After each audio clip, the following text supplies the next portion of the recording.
દે ભક્તની અને ભગવાનની આજ તો ખૂબી છે.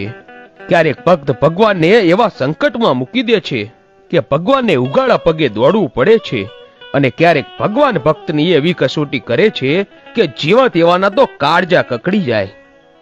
એટલે તો ભક્તિને ખાંડાની ધાર કહે છે.